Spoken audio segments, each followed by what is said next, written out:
PMC ప్రేక్షకులకు ధ్యానమిత్రులకు ఆత్మీయ ఆహ్వానం. 2026 మార్చి 13వ తేదీ నుండి 19వ తేదీ వరకు 7 రోజుల పాటు ఉగాది ధ్యాన జ్ఞాన యజ్ఞం 6. మరి ఉగాది అంటేనే గుర్తొచ్చేది వశిష్ఠ గౌతమి పిరమిడ్ ధ్యాన మహాశక్తి క్షేత్రం.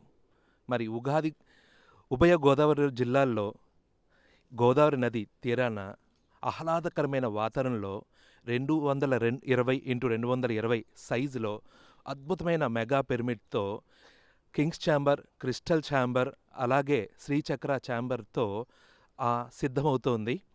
ఈ అద్భుతమైన క్షేత్రం వద్ద ఉగాది ధ్యాన జ్ఞాన యజ్ఞం 6 అంటే ఎంతో అద్భుతం. అన్ని పిరమిడ్స్ దగ్గర పిరమిడ్ ప్రాంగణం ఎంతున్నా కానీ నది ఉండదు. ఆధ్యాత్మికవేత్తలు నదీ స్నానం, నది ఒడ్డున ధ్యానం చేయడం అనేది మూడింతల శక్తివంతమని పత్రి సార్ చెప్పారు. మరి ఆ గోదావరి నది ఈ క్షేత్రం వద్దనే గౌతమి మరియు వశిష్ఠ పాయలుగా డివైడ్ అయ్యి ఈ ప్రాంతంలో గౌతమ మహర్షి, వశిష్ఠ మహర్షి, సప్తర్షులు ఎందరో యోగులు సాధన చేసిన ప్రాంతం కాబట్టి పత్రి సార్ ఈ ప్రాంతాన్ని ఎన్నుకోవడం జరిగింది.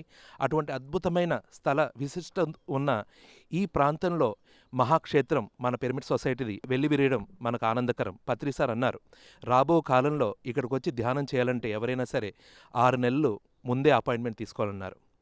దానికి ఎన్నో నిదర్శనాలు ఉన్నాయి. కాబట్టి ఇటువంటి మహాక్షేత్రంలో ఉగాది ధ్యాన జ్ఞాన యజ్ఞం నిర్వహించుకోవడం మన అద్భుతమైన భాగ్యం.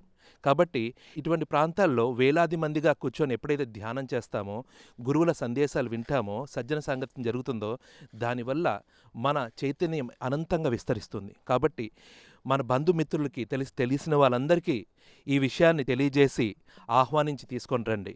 మనమందరం ఆహ్లాదంగా ఉగాది ధ్యాన జ్ఞాన యజ్ఞంలో ధ్యాన సాధన చేస్తూ మన చైతన్యాన్ని పెంపొందించుకుందాం. రండి, తరలి రండి. ఇదే మా ఆత్మీయ ఆహ్వానం. నేను వల్లూరి శివనాగకృష్ణ, ఉయ్యూరు వాస్తవ్యుణ్ణి. Thank you.